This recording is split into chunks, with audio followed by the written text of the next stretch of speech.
কিছু সময় পূৰ্বতে ইয়াত প্ৰায় 200 লোক উপস্থিত হৈছিল, কিন্তু ক'ব লাগিব এই 200 লোকক প্ৰৰোচনা কৰিছিল এজন কৃষ্ণাৰ লোকে, যে দেৱানী বুলি ক'ব লাগিব। সেইজন লোকে আহি ইয়াত এক অভাৱনীয় পৰিস্থিতিৰ সৃষ্টি কৰিব খুজিছিল, কিন্তু আৰক্ষীয়ে তেওঁক এতিয়া আটক কৰি এই কৃষ্ণাই থানালৈ লৈ গৈছে। আৰু ইয়াত 200 মানুহ যেতিয়া গোট খাইছিল, তেতিয়া আৰক্ষী অধীক্ষকগৰাকী আহিছিল আৰু বেটেলিয়নৰ এটা টীম আহি তেওঁলোকক ইয়াৰ পৰা আঁতৰাই পঠিয়াইছে। ভিডিঅ' জাৰ্নেলিষ্টে দেখুৱাব, যেতিয়া উচ্ছেদিত পৰিয়ালসকলক কিন্তু উচতনি দিবলৈ এজন তৃতীয় পক্ষৰ লোক আহি ইয়াত উপস্থিত হৈছিল আৰু তৃতীয় পক্ষৰ লোকজন উপস্থিত হৈ এটা অভাৱনীয় পৰিস্থিতিৰ সৃষ্টি কৰিবলৈ চেষ্টা কৰিছিল। ইয়াত 200তকৈ অধিক লোকক ইয়াত একত্ৰিত কৰিছিল এই মছজিদটোৰ সন্মুখত তেওঁলোকক একেলগে বাহৰ ইয়াত বৈঠক কৰিছিল। ইয়াত তেওঁলোকক বহুৱাই গৈছে, এই মছজিদটো আমি ভাঙিবলৈ নিদিওঁ। তেনেদৰে 200তকৈ অধিক লোক ইয়াত লৈ আহিছিল। এজন তৃতীয় পক্ষৰ লোক আহি ইয়াত উপস্থিত হৈছিল। তেওঁৰ ইয়াত এই স্থানত কিন্তু তেওঁৰ কোনো বাসগৃহ নাই, তেওঁ অন্য স্থানৰ এজন লোক। সেইজন লোক আহি ইয়াক উত্তেজনাময় পৰিস্থিতিৰ সৃষ্টি কৰিবলৈ চেষ্টা কৰিছিল, কিন্তু আৰক্ষীয়ে যেতিয়া গম পাইছিল সেইজন লোক এই স্থানত নহয় বেলেগ অঞ্চলৰ লোক, তেতিয়া তেওঁক আটক কৰি কৃষ্ণাই থানালৈ লৈ গৈছে। আৰু তাৰ পিছতে ইয়াত যিহেতু বৃহৎ সংখ্যক যিহেতু আৰক্ষী মোতায়েন কৰা হৈছে, কামাণ্ডৰ এটা টীম আহি পৰিছে। আহি ইয়াত যি 200 মানুহ যি গোট হৈছিল, সেই মানুহক ইয়াৰ পৰা আঁতৰাই পঠিওৱা হৈছে। কাৰণ শান্তিপূৰ্ণভাৱে যেন এই উচ্ছেদ অভিযান চলি থাকে, তাৰ বাবে লক্ষ্য কৰি আৰক্ষীয়ে কটকটীয়া নিৰাপত্তাৰ ব্যৱস্থা কৰিছে। আৰু ক'ব লাগিব যে যি 1080টাকৈ পৰিয়াল এই কৃষ্ণাই পাইকান সংৰক্ষিত বনাঞ্চলত বসবাস কৰিছিল, তেওঁলোকৰ আজি পুৱাৰ 6 বজাৰ পৰা যিহেতু গোৱালপাৰা বন বিভাগ আৰু গোৱালপাৰা জিলা প্ৰশাসনে উচ্ছেদ অভিযান আৰম্ভ কৰিছে 40খন এক্সকেভেটৰ ব্যৱহাৰ কৰি। আৰু যিসকল উচ্ছেদিত পৰিয়াল তেওঁলোকে ক্ষোভিত হৈ পৰিছে, তেওঁলোকে জিলা প্ৰশাসনৰ ওপৰত আৰু অসম চৰকাৰৰ ওপৰত। কিন্তু যিহেতু এই মাটি কৃষ্ণা সংৰক্ষিত বনাঞ্চল, সেয়েহে তেওঁলোকক বাৰম্বাৰ জাননী প্ৰেৰণ কৰিছিলে, তেওঁলোকক মাইকযোগে ঘোষণা কৰিছিলে যে আপোনালোকক 10 তাৰিখলৈকে সময়সীমা দিছোঁ, 10 তাৰিখৰ ভিতৰত এই অঞ্চল ত্যাগ কৰিব লাগে। কিন্তু কিছু লোকে 50%তকৈ অধিক লোকে তেওঁলোকৰ ঘৰ দুৱাৰ ভাঙি, তেওঁলোকৰ টিন পাত, ঘৰৰ দৰ্জা খিৰিকীবোৰ ভাঙি অন্য ঠাইলৈ গৈছে। কিন্তু যিসকল লোক এতিয়ালৈকে ইয়াত বাহৰ পাতি আছিল, তেওঁলোকক জিলা প্ৰশাসনে গোৱালপাৰা আৰক্ষীৰ ফালৰ পৰা তেওঁলোকক আঁতৰাই পঠিওৱাৰ ব্যৱস্থা কৰিছে। কাৰণ কোনো লোকে যেন ইয়াত কোনো এক উত্তপ্ত পৰিস্থিতিৰ সৃষ্টি কৰিব নোৱাৰে, তাৰ প্ৰতি লক্ষ্য ৰাখি কটকটীয়া নিৰাপত্তা ব্যৱস্থা গ্ৰহণ কৰিছে। ইয়াৰ ভিডিঅ' জাৰ্নেলিষ্টে দেখাইছে এটা কামাণ্ডৰ গ্ৰুপ আহিছে। কামাণ্ডৰ গ্ৰুপটো আহি কিছু সময় আগতে যিহেতু 200তকৈ অধিক লোক ইয়াত সমবেত হৈছিল, সেই লোকসকলক ইয়াৰ পৰা আঁতৰাই পঠিয়াইছে। কাৰণ অপ্ৰীতিকৰ ঘটনা যেন সংঘটিত হ'ব নোৱাৰে। আৰু এটা কথা উল্লেখ কৰিব লাগিব, ঋতুমণি,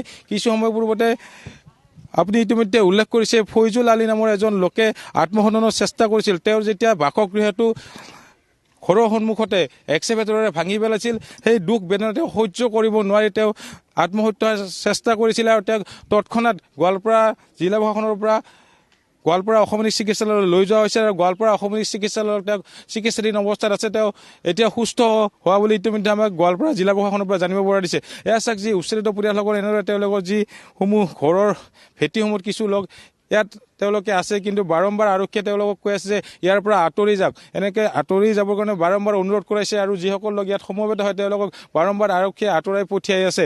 আৰু মই যদি পাৰোঁ কথা ক'বলৈ চেষ্টা কৰিম, কিন্তু কিন্তু ইয়াত যিসকল আৰক্ষী আছে, আৰক্ষীয়ে কিন্তু কটকটীয়া নিৰাপত্তা ব্যৱস্থা কৰিছে। কোনো লোকে যাতে অপ্ৰীতিকৰ ঘটনা সংঘটিত কৰিব নোৱাৰে, তাৰ বাবে শান্তিপূৰ্ণভাৱে যেন উচ্ছেদ অভিযান চলি যায়। কাৰণ 2 দিন ধৰি চলিব এই উচ্ছেদ অভিযান। 2 দিনত শেষ হোৱা কথা আছে, যদি 3 দিন ধৰি চলিব পাৰে উচ্ছেদ অভিযান। আৰু গোৱালপাৰা বন বিভাগৰ যি DFO-গৰাকী ইতিমধ্যে আমাক জানিবলৈ দিছে যে এই অঞ্চলত তেওঁলোকে বেম্বো প্লেণ্টেশ্যন কৰিব। বেম্বো প্লেণ্টেশ্যন কৰি ইয়াত যি হাতীৰ খাদ্যৰ বাবে বেম্বো প্লেণ্টেশ্যন কৰিব। যিহেতু হাতী মানুহৰ সংখ্যা গোৱালপাৰা জিলাত দিনক দিনে বৃদ্ধি পাই আছে, বহু লোকৰ মৃত্যু ইতিমধ্যে হৈছে, বহু হাতীৰো ইতিমধ্যে মৃত্যু হৈছে। এই অঞ্চলটো যিটো সংৰক্ষিত বনাঞ্চল, এই পাইকান সংৰক্ষিত বনাঞ্চলত হাতীৰ স্থায়ীভাৱে ইয়াত বসবাস কৰিব। যেতিয়া ইয়াত বেম্বো প্লেণ্টেশ্যন কৰিব, সকলো হাতী আহি ইয়াত বসবাস কৰিব, তেতিয়া যি হাতী মানুহৰ সংখ্যাত কিন্তু নিৰ্মূল হ'ব। সেই আশাৰে ইয়াত গোৱালপাৰা জিলা প্ৰশাসনে এনেদৰে উচ্ছেদ অভিযানত নামি পৰিছে। ৰাতিপুৱা 6 বজাৰ পৰা 40খন এক্সকেভেটৰ ব্যৱহাৰ কৰি।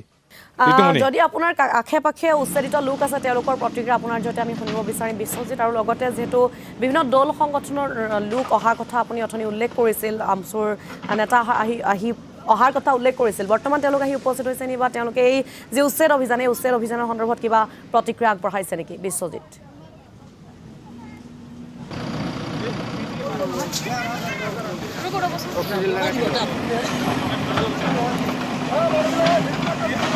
সংযোগ বিচ্ছিন্ন হৈছে আমি পৰৱৰ্তী সময়ছোৱাত বিশ্বজিৎ দাসৰ জৰিয়তে আপোনালোকক দৃশ্যসমূহ দেখুৱাই যোৱাৰ চেষ্টা কৰিম এনেদৰে এতিয়া দেখিবলৈ পোৱা গৈছে অৰ্ধসামৰিক বাহিনীৰ লগতে আৰক্ষী মোতায়েন কৰিছে যাতে কোনো ধৰণৰ অপ্ৰীতিকৰ পৰিস্থিতি বা অবৰ্ণীয় পৰিস্থিতিৰ সৃষ্টি নহয় যিহেতু ইয়াৰ কিছুদিন পূৰ্বে বিলাচীপাৰা চাপৰত দেখিবলৈ পোৱা গৈছিল এছকেভেটৰৰ উচ্ছেদ অভিযান চলাইছিল আৰু তাত আৰক্ষী প্ৰশাসনৰ লোকৰে উচ্ছেদিত লোকৰ সংঘাতৰ সৃষ্টি হৈছিল অৰিয়ৰিৰ সৃষ্টি হৈছিল এক উত্তপ্ত পৰিস্থিতিৰ সৃষ্টি হৈছিল তেনেকুৱা ধৰণৰ যাতে কোনো ধৰণৰ পৰিৱেশৰ সৃষ্টি নহয় অনাহুত পৰিস্থিতিৰ সৃষ্টি নহয় তাৰ বাবে আৰক্ষী মোতায়েন কৰা দেখিবলৈ পোৱা গৈছে আৰু 40খন এছকেভেটৰে উচ্ছেদ অভিযান অব্যাহত ৰাখিছে প্ৰশাসনে